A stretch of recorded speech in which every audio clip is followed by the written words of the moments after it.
Welcome to the YouTube channel maths by Jitendra Kumar. और यहाँ हम बीएससी थर्ड सेमेस्टर के लिए केमिस्ट्री पढ़ रहे हैं। तो आज से हम बीएससी थर्ड सेमेस्टर का केमिस्ट्री आपका स्टार्ट कर रहे हैं, जिसमें आपकी फर्स्ट यूनिट है केमिकल काइनेटिक्स। केमिकल काइनेटिक्स तो केमिकल काइनेटिक्स होता क्या है और हमें इसकी ज़रूरत क्यों पड़ी, ठीक है। तो सबसे पहले तो हम केमिस्ट्री पढ़ रहे हैं, तो केमिकल रिएक्शन के बिना तो केमिस्ट्री इनकम्प्लीट है। तो केमिकल रिएक्शंस जो हैं आपकी, बहुत सारी केमिकल रिएक्शंस होती हैं। केमिकल रिएक्शंस के बारे में 4 क्वेश्चंस होते हैं बेसिक, कि केमिकल रिएक्शन जो है आपकी कितनी देर में होगी, यानी कि किस लिमिट तक होगी, ठीक है, किस लिमिट तक होगी, और क्या केमिकल रिएक्शन जो आपकी हो रही है वो स्टेबल है या अनस्टेबल है, ठीक है। एक तो हो गया किस लिमिट तक आपकी रिएक्शन प्रोसीड करेगी, और एक हो गया आपका कि वो जो आपकी रिएक्शन है वो अनस्टेबल है या स्टेबल है, ठीक है। फिर एक और क्वेश्चन आता है कि कितनी तेजी से वो रिएक्शन होगी, how fast does the reaction occur, यानी कि कितनी फास्ट आपकी रिएक्शन हो सकती है। और थर्ड और जो आपका लास्ट फोर्थ क्वेश्चन बचता है वो ये कि आपकी जो रिएक्शन है उसका प्रॉपर यानी कि प्रोबेबल जो हो सकता है आपका मैकेनिज्म वो क्या है।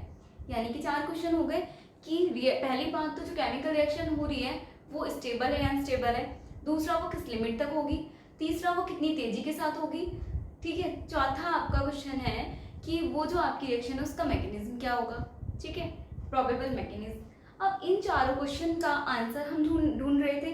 तो फर्स्ट जो 2 क्वेश्चन थे स्टेबल अनस्टेबल के बारे में, फर्स्ट क्वेश्चन था आपका stable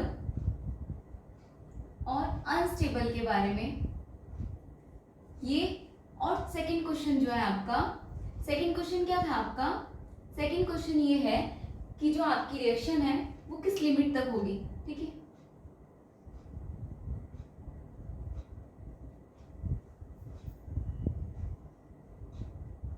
up to what extent reaction proceed, ठीक है, किस लिमिट तक आपकी रिएक्शन होगी। तो इन दोनों क्वेश्चन का आंसर तो हमें मिल जाता है थर्मोडायनेमिक्स से, ठीक है, थर्मोडायनेमिक्स से, थर्मोडायनेमिक्स से, जिसे हम हिंदी में बोलते हैं उष्मागतिकी, ठीक है, थर्मोडायनेमिक्स से। लेकिन जो आपका थर्ड क्वेश्चन है, थर्ड क्वेश्चन क्या है आपका,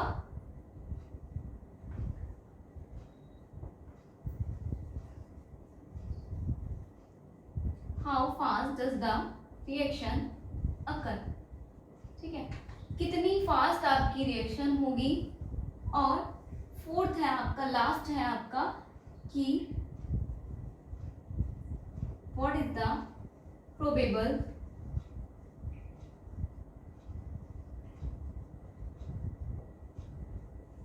मैकेनिज्म ऑफ रिएक्शन, ठीक है। ये तो पहले 2 क्वेश्चन का आंसर स्टेबल अनस्टेबल और किस लिमिट तक होगी आपकी रिएक्शन, ये इसका आंसर मिल जाता है आपको थर्मोडायनेमिक्स से।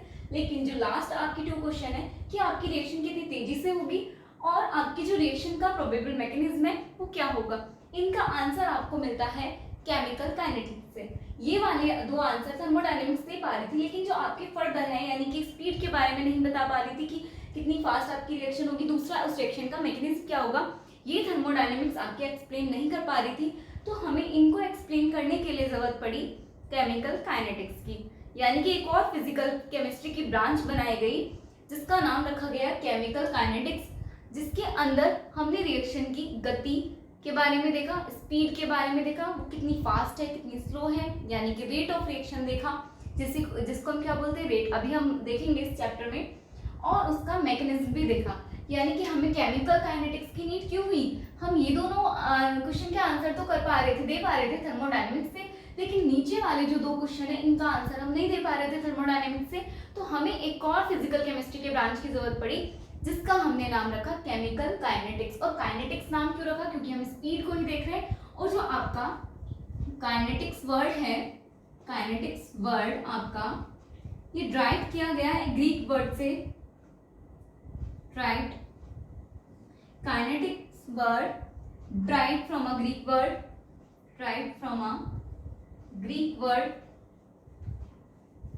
kinesis, जिसका मतलब क्या होता है, which means movement, speed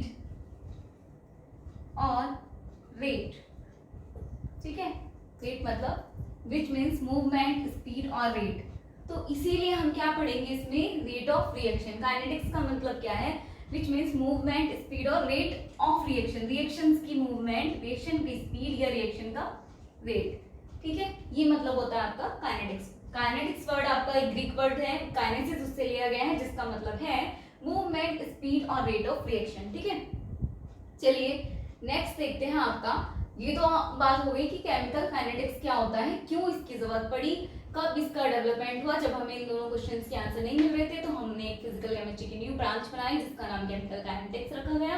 और काइनेटिक्स वर्ड्स का मतलब क्या होता है, रेट ऑफ रिएक्शन, यानी कि इस चैप्टर में हम रिएक्शन की रेट के बारे में ही पढ़ने वाले हैं। ठीक है, तो पहला हमारा टॉपिक हो जाता है रेट ऑफ रिएक्शन। अब रेट ऑफ रिएक्शन पढ़ने से पहले हम देखेंगे आपकी जो रिएक्शंस होती है वो दो तरह की होती हैं। जो केमिकली आपकी रिएक्शंस होती है वो दो तरह से होती है, एक होती है फास्ट रिएक्शन और दूसरी होती है स्लो रिएक्शन। ठीक है, फास्ट रिएक्शन होती है आपने इधर रिएक्टेंट डाला और तुरंत आपको प्रोडक्ट मिल गया। ठीक है, यानी कि बहुत ही कुछ सेकंड में या कुछ मिनट में ही आपको प्रोडक्ट मिल गया। आपने इधर रिएक्टेंट लिया और दूसरी साइड आपको प्रोडक्ट भी तुरंत मिल गया, कुछ सेकंड्स में, कुछ मिनट्स में, यानी कि बहुत जल्दी हो रही है, बहुत कम टाइम में हो जाती है। ठीक है, तो फास्ट रिएक्शन होती है आपकी जो बहुत कम टाइम में हो जाती है, उन्हें फास्ट रिएक्शन कहते हैं। जैसे आयनिक, ठीक है, आयनिक जो रिएक्शंस है वो क्या होंगी आपकी फास्ट रिएक्शन।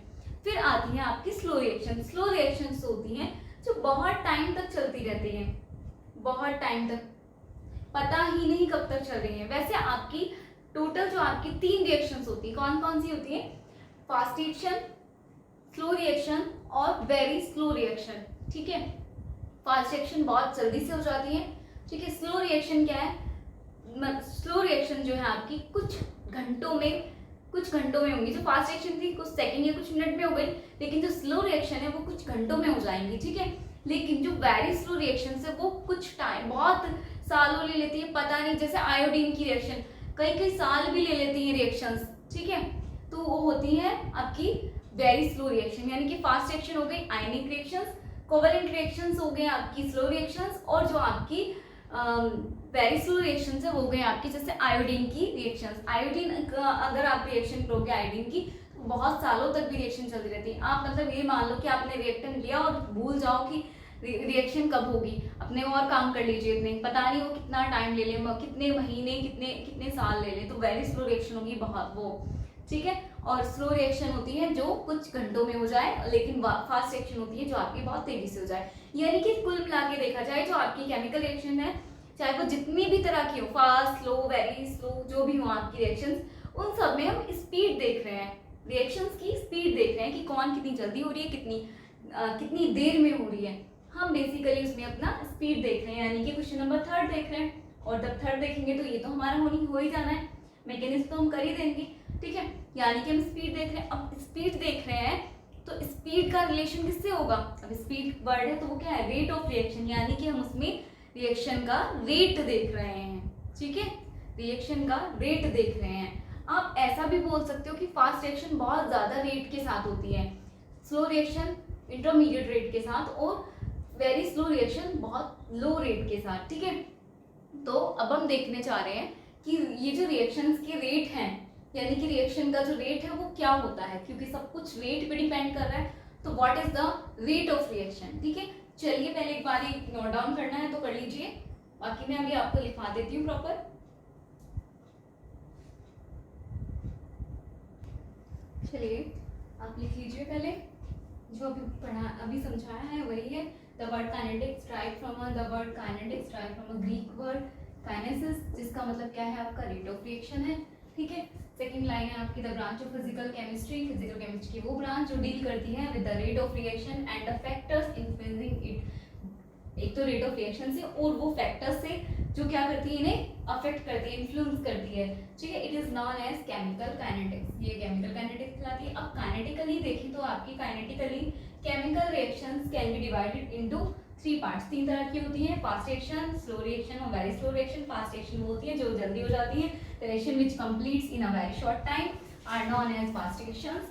और उनका रेट क्या होता है, रेट कांट बी मेजर्ड, उनका रेट मेजर नहीं किया जा सकता। इस बात को समझिए, जब रिएक्शन बहुत ज़्यादा फास्ट है जैसे आपने कंटेनर में रिएक्टेंट डाला तुरंत आपको प्रोडक्ट मिल जाएगा, तो आप उसका रेट मेजर ही नहीं कर पाओगे कुछ सेकंड कुछ मिनटों में। इतने आप रेट मेजर करोगे इतनी देर में तो प्रोडक्ट बन भी जाएगा, आप उसका रेट कभी मेजर नहीं कर पाओगे, वो इतनी जल्दी तेजी के साथ होती है, ठीक है। तो उनका रेट हम मेजर नहीं कर पाते हैं।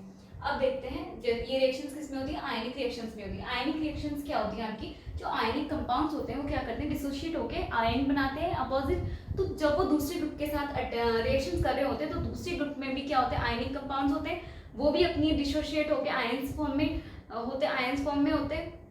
तो पहले वाले ग्रुप के और दूसरे वाले ग्रुप के अपोजिट आयंस अट्रैक्ट करेंगे और तुरंत आपका कंपाउंड बना लेंगे। और आपको पता है आयंस बहुत तेजी के साथ अट्रैक्ट करते हैं, हम उनका रेट मेजर ही नहीं कर पाएंगे, तो वो आएंगे आपकी फास्ट रिएक्शंस में, ठीक है। नेक्स्ट आपका है स्लो रिएक्शन। स्लो रिएक्शंस क्या होता है, the reactions which completes in a long time interval, जो लॉन्ग टाइम इंटरवल में कंप्लीट होती है उन्हें बोलते हैं हम स्लो रिएक्शंस, ठीक है।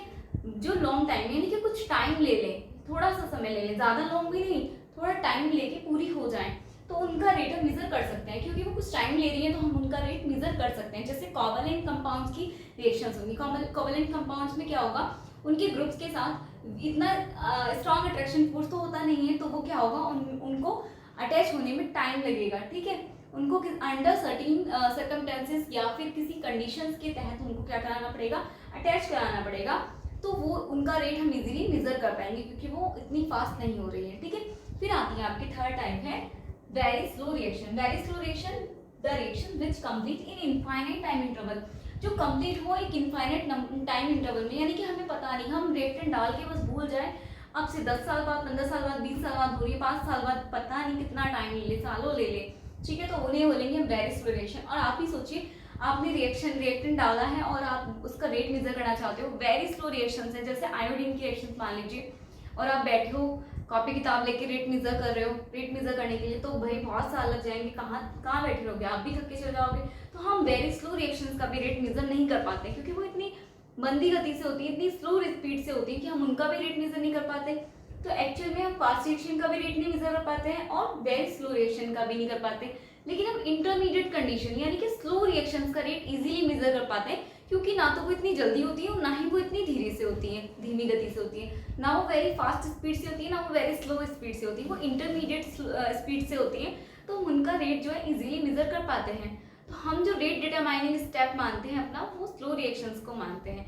तो आप नोट करके यहाँ पे लिख सकते हो कि rate determining step is the slow, जो आपका ये है स्लो स्टेप होगा रिएक्शन का, वही रेट डिटरमाइनिंग स्टेप होगा। अभी रहने दीजिए, आपके रेट ऑफ रिएक्शन टॉपिक के बाद में आपको दिखा दूंगी, वो पहले फिलहाल इतना नोट डाउन कर लीजिए, फास्ट रिएक्शन, स्लो रिएक्शन और वेरी स्लो रिएक्शन, ठीक है। जिसमें हमें क्या होता है, रेट का पता किससे चलता है, स्लो रिएक्शन से, क्योंकि हम फास्ट रिएक्शंस का भी रेट मेजर नहीं कर पाते हैं और वेरी स्लो रिएक्शंस का भी रेट मेजर नहीं कर पाते, तो हमें रेट डिटरमाइन किससे करना होता है, स्लो स्टेप से, यानी कि स्लो रिएक्शन से। चलिए एक बार नोट डाउन कर लीजिए।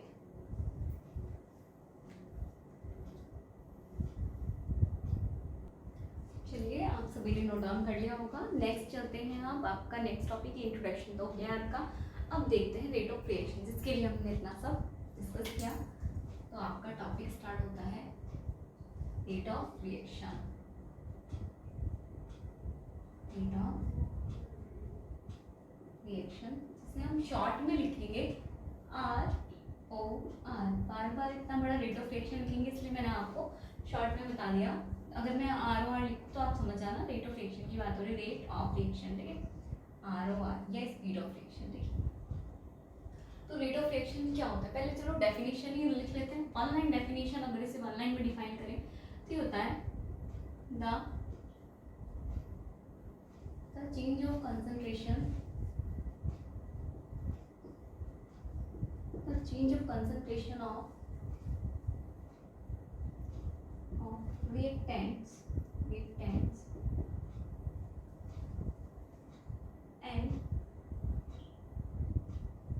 product, और लिखिए एंड नहीं, अभी बताऊँ इसका, और प्रोडक्ट्स with time।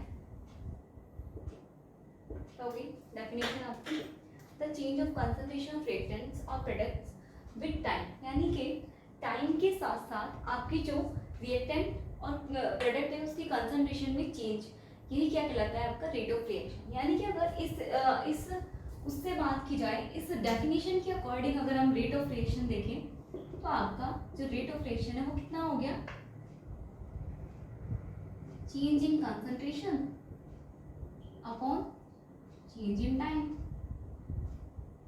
मतलब जैसे आपने टाइम चेंज किया, टाइम के साथ साथ रिएक्टेंट और प्रोडक्ट की कंसंट्रेशन भी चेंज होती है। आपको पता है केमिकल रिएक्शंस कैसे होती है, केमिकल रिएक्शंस होती है जब रिएक्टेंट और प्रोडक्ट जरूरत दोनों चाहिए होती है केमिकल रिएक्शन में, तो क्या होगा, अगर रिएक्टेंट और प्रोडक्ट दोनों की ही कंसंट्रेशन टाइम के साथ साथ वेरी कर रही है, चेंज कर रही है, तो हम बोलेंगे वहां पर कि रेट ऑफ रिएक्शन है। ठीक है, तो रेट ऑफ रिएक्शन किसके इक्वल हो गया, change in concentration upon change in time. यानी कि टाइम के साथ साथ कंसंट्रेशन भी चेंज हो रही है। यानी कि इस फॉर्मूले के अकॉर्डिंग अगर हम बात करें तो इसका फॉर्मूला क्या बनता है, डी सी, कंसंट्रेशन को हम सी से रिप्रेजेंट कर रहे हैं, अपॉन डी टी। और क्या लिख सकते हैं इसको हम, और इसको कैसे लिख सकते हैं, delta c upon delta t से भी लिख सकते हैं। ठीक है, delta c upon delta t से लिख सकते हैं। तो ये आपका है रेट ऑफ रिएक्शन। ठीक है, रेट ऑफ रिएक्शन की डेफिनेशन और उसका फॉर्मूला। अब यहाँ पर जो है delta c upon delta t है, चेंज इन कंसंट्रेशन है। आपको पता है किसी का भी चेंज निकालते हैं तो चेंज कैसे निकालते हैं, जो आपके पास फाइनल, जो आपके पास इनिशियल वैल्यू होगी, एक फाइनल वैल्यू होगी, तो फाइनल वैल्यू में से इनिशियल वैल्यू माइनस कर देते हैं तो आपके पास चेंज आ जाता है। क्या करेंगे, फाइनल वैल्यू में से इनिशियल वैल्यू माइनस कर देते हैं। तो अगर आपको चेंज इन कंसंट्रेशन करनी चाहिए तो आप क्या लिखोगे, आप यहाँ पे देखो, यहाँ समझिए, जो delta c upon delta t है, इसका मतलब change in concentration upon change in time है। तो यानी कि फाइनल कंसंट्रेशन माइनस के इनिशियल कंसंट्रेशन है। ठीक है, और अपॉन में डेल्टा टी यानी कि टाइम में चेंज है, तो फाइनल टाइम यानी कि बाद वाला टाइम जो था, final time minus initial time आएगा आपका। ठीक है, final time minus initial time. ठीक है, चलिए, final concentration minus initial concentration upon final time minus initial time, इससे आप किसी भी रिएक्शन का रेट निकाल सकते हैं। तो ये था रेट ऑफ रिएक्शन की बात। एक एग्जांपल के थ्रू समझ लेते हैं। सपोज करिए, इधर ही दे देती हूँ एग्जांपल, ये नोट डाउन मत करिएगा एग्जांपल, और चाहे तो कर भी सकते हैं, यहाँ तक आप नोट डाउन करिएगा, ये आपका रेट ऑफ रिएक्शन है। देखिए एक एग्जांपल लेते हैं, मान लेते हैं कोई रिएक्शन है, लेट एक रिएक्शन है, ए उसका क्या है, रिएक्टेंट है, ए से वो कन्वर्ट हो रही है टी में यानी कि प्रोडक्ट में, या फिर आर से ले लेते हैं रिएक्टेंट, इससे पता चलेगा रिएक्टेंट से प्रोडक्ट बन रहा है आपका, कोई भी रिएक्टेंट हो सकता है आपका, उससे प्रोडक्ट बन रहा है। ठीक है, रिएक्टेंट की जो कंसंट्रेशन है 10 मोलर है, और जब आप इनिशियली देखो, जब आप क्या करते हो, रिएक्शन शुरू कराते हो, कंटेनर लेते हो, कंटेनर में पहले क्या डालोगे, रिएक्टेंट डालोगे, तो उस टाइम पे सिर्फ रिएक्टेंट की कंसंट्रेशन प्रेजेंट होगी, आपका प्रोडक्ट तो है नहीं कोई, प्रोडक्ट तो रिएक्शन के बाद बनेगा, तो प्रोडक्ट की कंसंट्रेशन तो जीरो है। ठीक है, तो अगर टाइम t0 की बात करें इनिशियली, यानी कि इनिशियली अगर हम बात करें तो इनिशियली टाइम पे रिएक्टेंट की कंसंट्रेशन है, लेकिन इसकी तो जीरो है।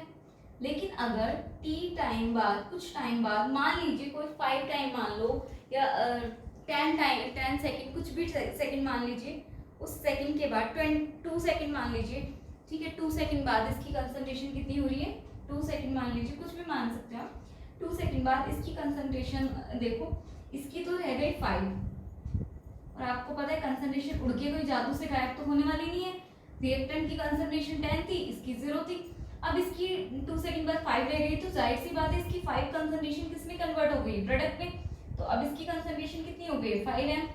ठीक है, तो अब अगर आपको रेट निकालना है, इस रिएक्शन का रेट निकालोगे तो कैसे निकालोगे, यहाँ पर लिखी हूँ, नीचे आपको दिखेगा नहीं, तो रेट ऑफ रिएक्शन ROR कैसे निकालोगे, change in concentration upon change in time वाला फॉर्मूला लगाओगे, यानी कि delta c upon delta t वाला लगाओगे।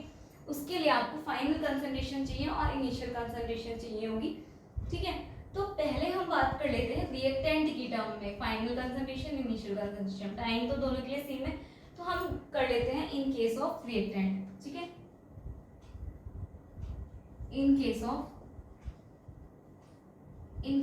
रिएक्टेंट की केस में क्या होगा आपकी delta, in case of reactant की केस में क्या हो जाएगा आपका डेल्टा सी, फाइनल कंसंट्रेशन क्या है रिएक्टेंट की 5, माइनस इनिशियल क्या है उसकी 10 m तो रहेगा ही, अपॉन में डेल्टा टी कितना है, फाइनल कितना था 2 माइनस 0 सेकेंड, तो क्या आ गया आपका 5 में से माइनस करोगे -5m, क्योंकि छोटे में से बड़ा घट रहा है, अपॉन 2 सेकेंड। यहाँ पर जरा देखो कि रेट जो आ रहा है रिएक्टेंट के केस में नेगेटिव आ रहा है, ठीक है, यानी कि रिएक्टेंट के केस में रेट कैसा आ रहा है, नेगेटिव। इससे पता चलता है कि टाइम के साथ साथ रिएक्टेंट की कंसंट्रेशन तो डिक्रीज होगी। और प्रैक्टिकली भी आप जरा सोचो, जब आप रिएक्टेंट डालोगे इनिशियली उस टाइम पे प्रोडक्ट तो होगा नहीं, लेकिन कुछ टाइम बाद आपको प्रोडक्ट मिल जाता है, और प्रोडक्ट वो कहीं जादू से तो प्रोडक्ट होता नहीं है, वो कैसे आता है, वो आपका जो आपकी कंसंट्रेशन होती है किसकी, रिएक्टेंट की, वो तो कम होती जाती है, उसकी कंसंट्रेशन कन्वर्ट होती जाती है प्रोडक्ट में, ठीक है। तो वहीं से इसका मतलब हमेशा ही ये रहेगा कि रिएक्टेंट की कंसंट्रेशन टाइम के साथ डिक्रीज होगी और प्रोडक्ट की कंसंट्रेशन टाइम के साथ इंक्रीज होगी। ये बस आपको इसलिए प्रैक्टिकली करके एग्जांपल के तौर पे समझाया कि आपको ये समझ आए। अब अगर रिएक्टेंट की केस में हम बात करें, यहीं पे देख लेते हैं, आर ओ आर की बात कर लेते हैं अपना रिएक्टेंट की केस में, रिएक्टेंट की केस में इन case of reactant, sorry product के केस में रिएक्टेंट तो हम कर चुके हैं ना, इन case of product, in case of product के केस में अगर हम देखें अपना रेट तो कितना आ जाएगा, चलो देखो प्रोडक्ट आपका ये है, प्रोडक्ट की इनिशियल कंसंट्रेशन भी दी हुई है और फाइनल भी, फाइनल कंसंट्रेशन माइनस इनिशियल होगी, फाइनल कितनी है उसकी 5 माइनस इनिशियल कितनी है 0, टाइम देखो फाइनल कितना है 2 माइनस 0, यानी कि इसकी वैल्यू कितनी आ गई 5/2, ठीक है, 5/2 मोल पर सेकेंड, ठीक है। तो ये देखो rate of reaction with respect to product क्या आया है, पॉजिटिव, पॉजिटिव ही तो है, कुछ साइन ही तो पॉजिटिव है, ठीक है, यानी कि रेट ऑफ रिएक्शन जो आया था आपका, यहाँ देखो rate of reaction in case of reactant कितना आया है आपका, नेगेटिव आया है, while rate of reaction in case of product क्या आया है आपका, पॉजिटिव आया है। इससे क्या कंक्लूजन निकलता है, तो कंक्लूजन ये है कि टाइम के साथ साथ रिएक्टेंट की कंसंट्रेशन घटती जाती है और वो कंसंट्रेशन जाती है किसमें, प्रोडक्ट में, यानी कि प्रोडक्ट की कंसंट्रेशन बढ़ती जाती है। प्रोडक्ट आपका 0 रहता है इनिशियल पॉइंट पे, इनिशियल टाइम पे, लेकिन कुछ टाइम बाद प्रोडक्ट आपका बनता जाता है, यानी कि इसकी कंसंट्रेशन इंक्रीज हुई है, जबकि रिएक्टेंट आपका घटता जाता है, रिएक्टेंट घट घट के प्रोडक्ट बनाता जाता है, उसमें कन्वर्ट होता जाता है। तो टाइम के साथ साथ रिएक्टेंट की कंसंट्रेशन घटेगी और टाइम के साथ साथ प्रोडक्ट की कंसंट्रेशन बढ़ेगी, ठीक है। अब इसको हम क्या करें, ये तो मैंने आपको एग्जांपल समझाने के लिए बताया था, बस प्रैक्टिकली आप देख रहे हो, ठीक है। अब इससे कंक्लूजन निकल के आता है, अगर डायग्राम के थ्रू आप शो करते हो उसे, तो डायग्राम के थ्रू शो कर लेते हैं उसे एक बार।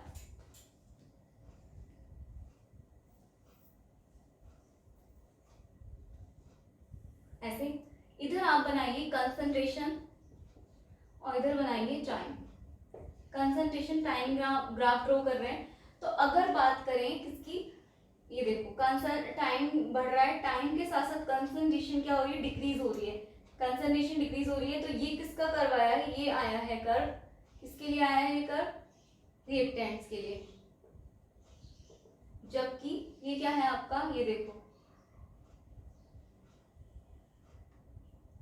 टाइम के साथ साथ कंसंट्रेशन भी क्या हो रही है, इंक्रीज हो रही है। ये किसका कर्व आया है आपका, या फिर ऐसे इसी टर्म में बनाएं तो इसको ऐसे भी बना सकते हैं, देखिए इसको ऐसे भी बना सकते हैं, इस तरह से, ठीक है, यानी कि टाइम के साथ साथ क्या हो रही है, कंसंट्रेशन क्या हो रही है, बढ़ रही है। तो ये आपका है प्रोडक्ट का, ठीक है। तो आप ये ग्राफ भी प्लॉट कर सकते हो याद रखने के लिए कि टाइम जैसे जैसे वेरी कर रहा है कंसंट्रेशन डिक्रीज हो रही है इन केस ऑफ रिएक्टेंट, और टाइम जैसे जैसे वेरी कर रहा है कंसंट्रेशन इंक्रीज हो रही है इन केस ऑफ प्रोडक्ट, ठीक है। चलिए, और एक बात और ध्यान रखनी है, आप यहीं पे नोट करके लिख लीजिएगा, यहाँ पे इसी में लिख लीजिए नोट करके, इसके बाद लिख लीजिएगा, नोट करके लिख लीजिए, रेट नेवर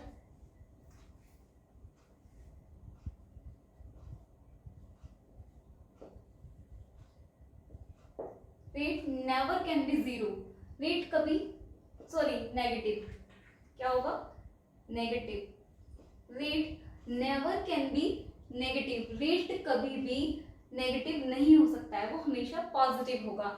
अब यहाँ पे तो अब आपको क्या हुआ, सब गलत हो गया कि प्रोडक्ट के रिएक्टेंट के केस में तो हमारा रेट नेगेटिव आ रहा है। अब क्या करें, अब हमने तो ये लाइन लिखी कि rate never can be zero, तो ये बात बिल्कुल फिक्स है, ये तो इसको तो हम छेड़ ही नहीं सकते, रेट कभी भी नेगेटिव नहीं होता है। क्या आपने देखा रेट कभी नेगेटिव होगा, रिएक्शन आप करा रहे हो, रिएक्टेंट डाल दिए, रिएक्टेंट खुद ही रिएक्टेंट है, वो प्रोडक्ट होता तो प्रोडक्ट रिएक्टेंट में कन्वर्ट हो सकता था, हम मान लेते रेट नेगेटिव हो रहा है, यहाँ तो खुद ही रिएक्टेंट डाला है, वो और किसमें कम होगा, ठीक है, हम तो और किसमें कम होगा, तो यानी कि रेट कभी भी नेगेटिव नहीं होगा, रेट हमेशा क्या रहेगा, पॉजिटिव रहेगा। चलिए, तो फिर रिएक्टेंट के केस में रेट नेगेटिव आ गया, अब इसका क्या करें, इसका तो ठीक है पॉजिटिव आया है ना, तो रिएक्टेंट के केस में जब रेट नेगेटिव आता है तो हमेशा याद रखिएगा, जब भी आप रिएक्टेंट का रेट निकालोगे, इस नेगेटिव को पॉजिटिव कैसे कर सकते हैं भाई, इस नेगेटिव को पॉजिटिव ऐसे कर सकते हैं कि इसके साथ माइनस की मल्टीप्लाई कर दो, इसमें अगर मैं इसमें माइनस की मल्टीप्लाई कर दूं तो क्या हो जाएगा, माइनस माइनस प्लस हो जाएगा और बात खत्म। यानी कि आपको यहाँ पे ध्यान रखना है, अगर इन केस ऑफ रिएक्टेंट है तो जो रेट ऑफ रिएक्शन होगा वो क्या होगा, minus D upon D T होगा।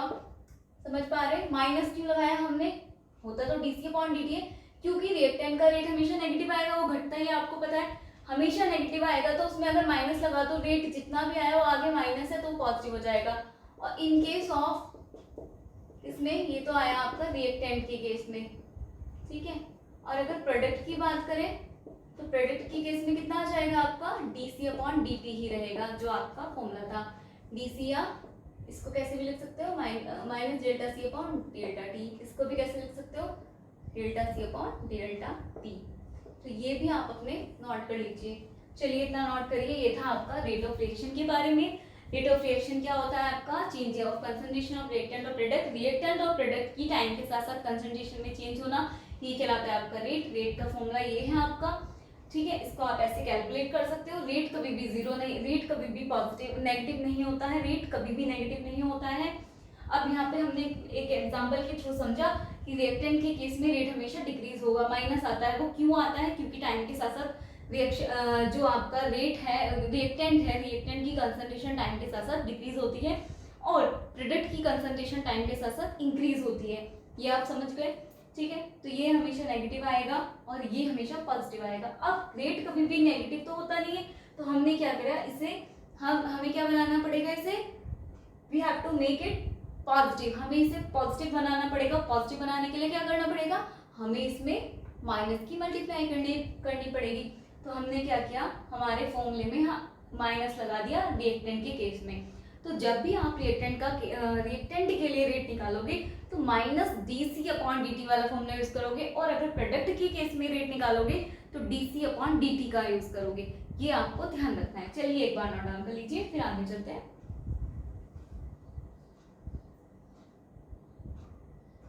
चलिए नोट डाउन कर लिया होगा आपने, तो आप बस इतना ध्यान रखिएगा कि रेट ऑफ रिएक्शन क्या होता है आपका, डी सी अपॉन डी टी होता है, और चूंकि आपका रेट क्या होता है, रेट ऑलवेज क्या होगा आपका, पॉजिटिव होता है, इसलिए इन केस ऑफ रिएक्टेंट के केस में आपका रेट कितना हो जाएगा, रेट ऑफ रिएक्शन हो जाएगा आपका माइनस डी सी अपॉन डी टी करते हैं, माइनस इसलिए लगाते हैं क्योंकि उसका डी सी डी टी की वैल्यू नेगेटिव आती है, ऑलरेडी तो नेगेटिव होगा, तो नेगेटिव और नेगेटिव वैल्यू मिलकर पॉजिटिव हो जाएगा।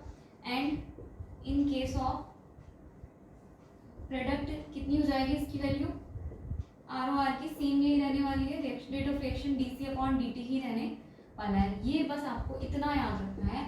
और आपकी डेफिनेशन, ठीक है, डेफिनेशन क्या है, change of concentration of reactant और प्रोडक्ट विद टाइम, ठीक है। चलिए ये थी आपकी रेट ऑफ रिएक्शन। अब आगे देखते हैं, इसको नोट डाउन करिए फटाफट से, फिर आगे देखते हैं। चलिए अब एक चीज और बता देते हैं कि जो ये रिएक्शन जो आपकी कंसंट्रेशन होती है, ठीक है, कंसंट्रेशन को हमेशा कैसे लिखेंगे, हमेशा स्क्वायर ब्रैकेट में लिखेंगे। कंसंट्रेशन को कैसे लिखेंगे, हमेशा स्क्वायर ब्रैकेट से या फिर सी एक्स से, जैसे भी आए आप समझ जाएगा, सी एक्स लगा लीजिए या फिर स्क्वायर ब्रैकेट से। ठीक है। जैसे अगर मैं एक एग्जाम्पल के थ्रू आपको समझाती हूँ, अगर कोई रिएक्शन है A+B C+D, ये रिएक्शन है, ठीक है। तो ये रिएक्शन है आपकी A+D। अगर आपसे पूछा जाए कि इस रिएक्शन में रेट निकालिए, तो रेट कैसे निकालोगे? अब आप सोचोगे कि रेट रिएक्टेंट का निकालें या प्रोडक्ट का निकालें, ठीक है।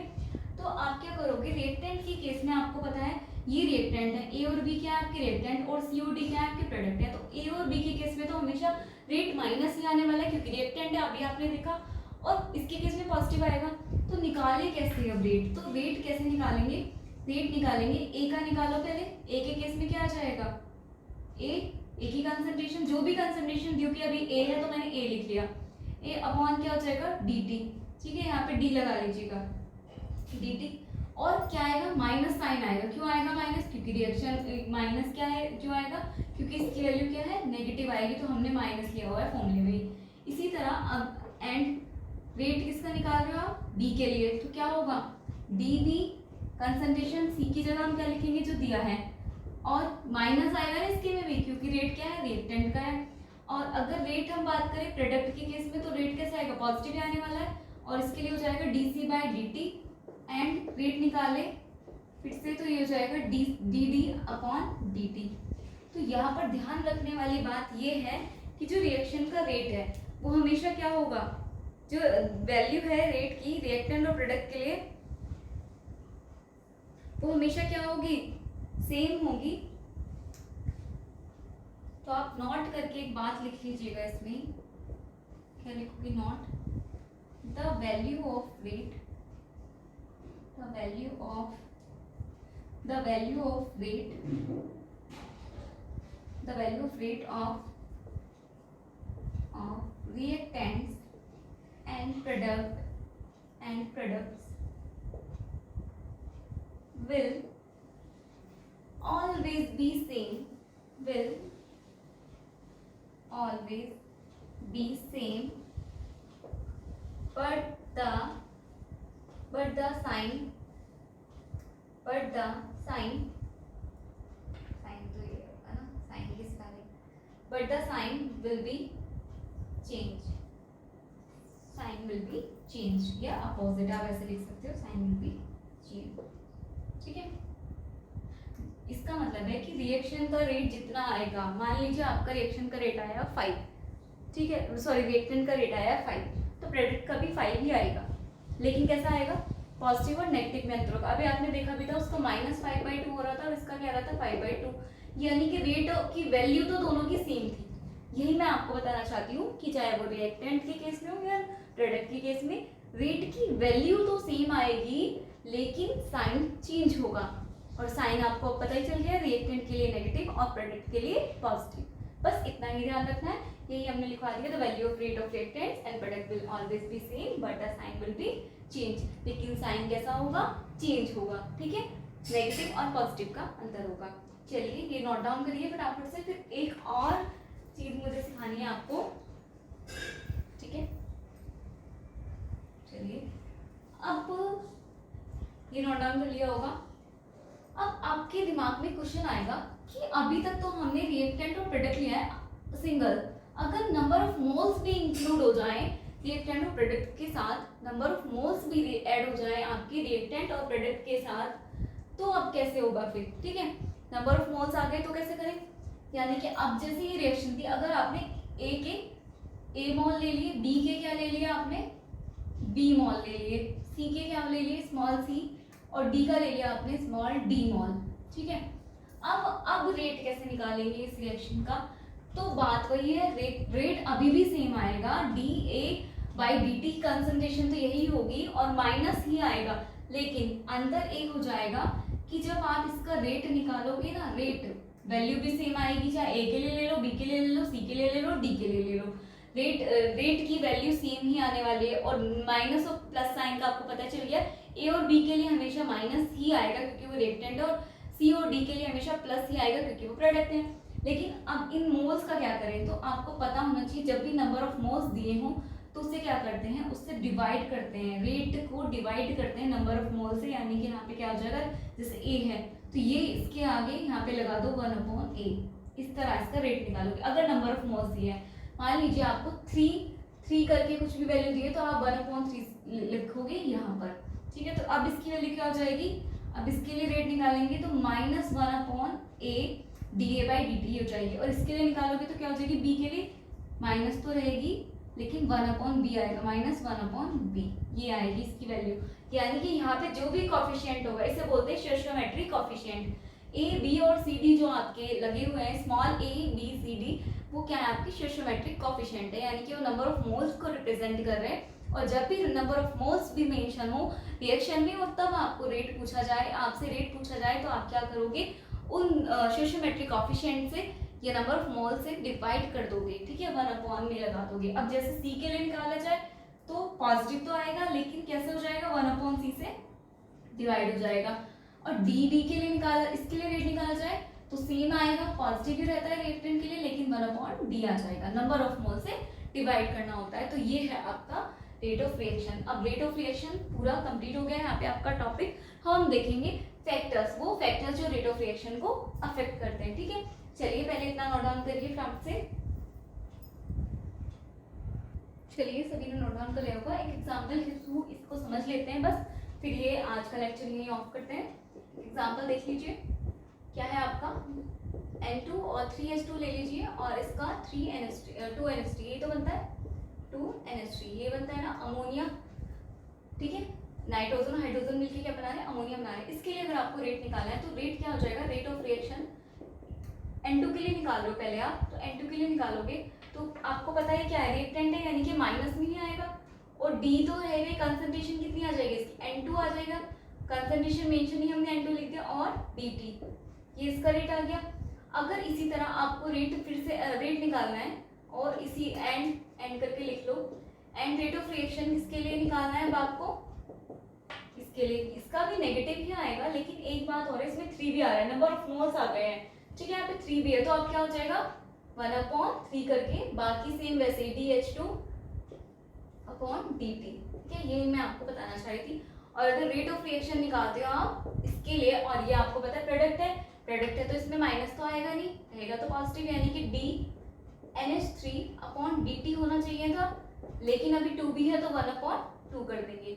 इस तरह हम रेट निकालते हैं, ये हमारा रेट है। और एक और बात, रेट हमेशा बराबर होगा, यानी कि रेट ऑफ रिएक्शन, अगर आप बात कर रहे हो of reactant, rate of reaction नहीं, रेट ऑफ रिएक्टेंट, अभी आपको बताया कि रेट ऑफ रिएक्टेंट हमेशा किसके बराबर होगा, रेट ऑफ प्रोडक्ट के, वैल्यू हमेशा इक्वल होगी, ये लिखा हुआ है, बस साइन अलग हो जाते हैं ये, तो आप इनको, अब साइन हमने ऑलरेडी लगाए हुए हैं तो आप क्या लिख सकते हो, ये तीनों रेट क्या होंगे, बराबर हो जाएंगे।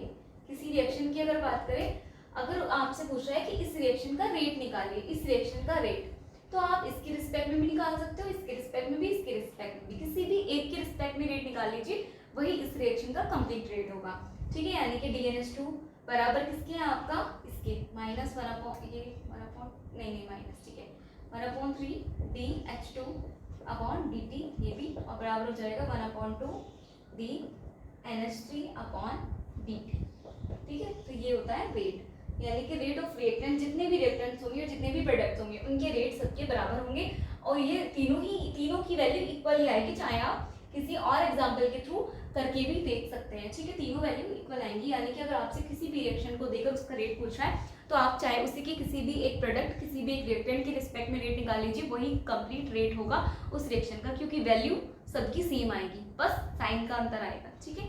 चलिए ये था टॉपिक आपका रेट ऑफ रिएक्शन का।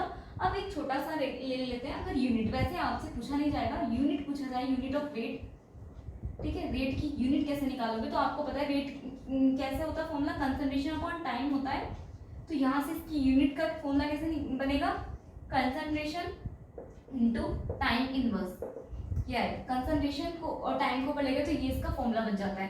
अब आपको कंसंट्रेशन मॉलर में दी हो, किसी में भी दी हो, ठीक है, नॉर्मल कोई भी आपको कंसंट्रेशन की यूनिट दी हो, वो यूनिट रखो कंसंट्रेशन के प्लेस पे, टाइम आपको मिनट में दिया हो, सेकंड में दिया हो, या फिर आर में दिया हो, वो रखो टाइम के प्लेस पे, उस पर इन्वर्स कर देना। फॉर सपोज अगर आपको कंसंट्रेशन मॉलर में दिया और टाइम दिया है आपको सेकंड में, तो आपका जो यूनिट है वो कैसे हो जाएगी, कंसंट्रेशन की जगह तो एम रखो उसकी, और टाइम की जगह रखो सेकंड, और उसके ऊपर इन्वर्स, तो मोलर सेकेंड इनवर्स, ये हो जाएगी आपकी रेट की यूनिट। ठीक है, यूनिट निकालना वैसे आपको सिखा दिया, वैसे आपको इसकी नीड नहीं है लेकिन आपको आना चाहिए। ठीक है, अगर आपसे पूछ लिया जाए।